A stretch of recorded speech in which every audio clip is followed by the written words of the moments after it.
Assalamualaikum warahmatullahi wabarakatuh. Perkenalkan, saya Resa Zahra dengan NIM 2106195 dari kelas 1B PGSD. Di sini saya akan menjelaskan mengenai materi psikologi pendidikan dan bimbingan dari pertemuan 9 sampai pertemuan 14 dengan dosen pengampu Bapak DRSH Acep Ruswan MPD dengan Ibu Giani Kawanti SPSI MPD. Untuk yang pertemuan ke-9 yaitu mengenai teori berpikir.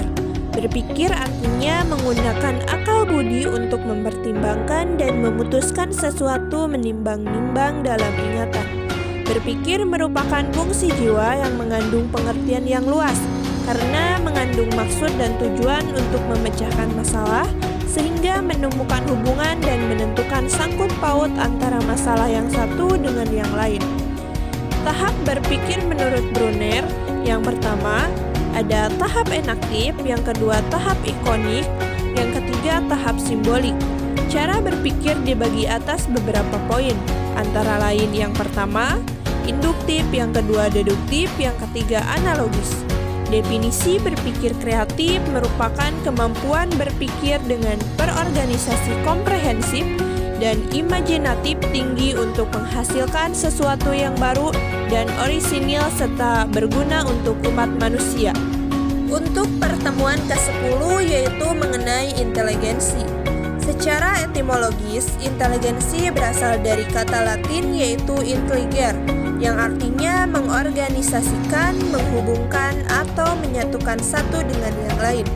Adapun kesalahpahaman tentang inteligensi, yaitu inteligensi hanya mengacu pada kemampuan tunggal saja, padahal yang sebenarnya adalah mengacu kepada bermacam-macam kemampuan.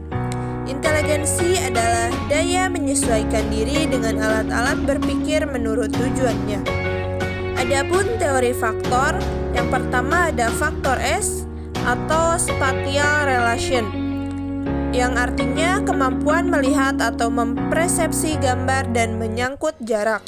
Yang kedua ada faktor P, yaitu perceptual speed, yang artinya kemampuan yang berkaitan dengan kecepatan dan ketepatan dalam memberikan judging mengenai persamaan dan perbedaan respon terhadap apa yang dilihat.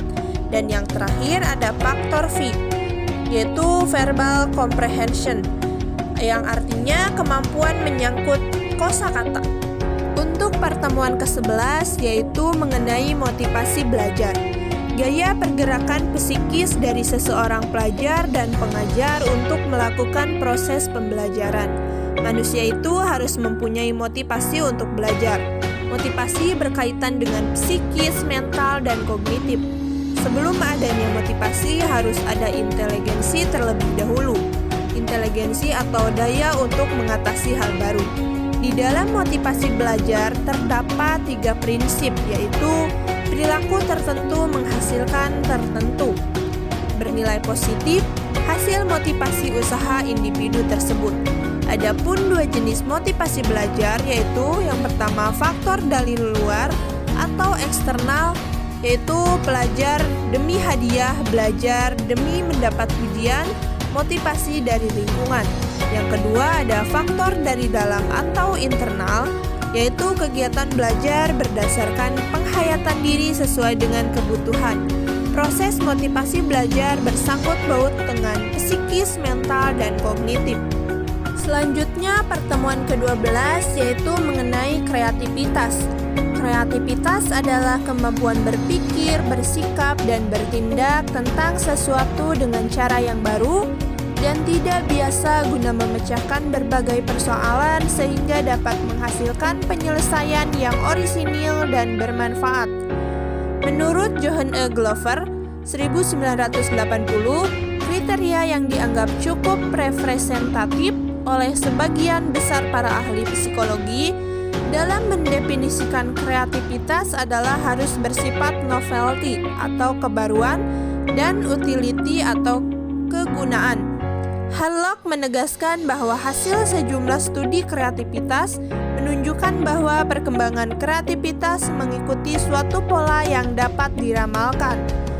Ada beberapa faktor mempengaruhi kreativitas anak, antara lain jenis kelamin, status sosio dan ekonomi, posisi urutan kelahiran, ukuran besar anggota keluarga. Anak-anak di lingkungan kota lebih cenderung kreatif daripada anak-anak di desa, dan yang terakhir, inteligensi. Untuk pertemuan ke-13 yaitu mengenai minat dan bakat peserta didik. Peran guru sebagai seorang pendidik yang ditugaskan untuk mendidik, mengajar, mengarahkan, melatih, menilai, dan mengevaluasi peserta didik. Oleh karena itu, guru harus mampu mengidentifikasi bakat setiap siswanya, supaya dapat memberikan pengarahan dan mengembangkannya sesuai dengan bakat dan minat yang dimiliki. Jika bakat dan minat siswa terasah dengan baik, maka tidak akan sulit bagi siswa untuk meraih prestasi baik dalam bidang akademik maupun non-akademik. Peran seorang guru dalam proses pengarahan minat dan bakat siswa yang pertama, memberikan perhatian, menjalin kerjasama dengan orang tua siswa, rutin memberikan latihan, penguatan motivasi belajar, mendukung kegiatan ekstrakurikuler, dan yang terakhir melaksanakan evaluasi.